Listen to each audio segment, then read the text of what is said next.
નમસ્કાર, આપ જોઈ રહ્યા છો સાવજ ન્યૂઝ।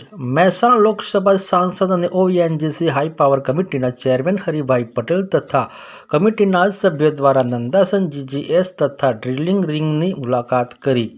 મહેસાણા લોકસભા સાંસદ તથા ONGC high power committee chairman Haribhai Patel, Mehsana asset manager Sunilkumar VC સભ્યો દ્વારા નંદાસન જીજીએસ તેમજ NC 1500/3 ડ્રિલિંગ રિંગની મુલાકાત લેવામાં આવી હતી।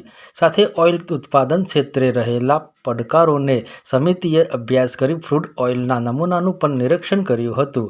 વિશેષ રિપોર્ટ રામભાઈ પટેલ, મહેસાણાથી।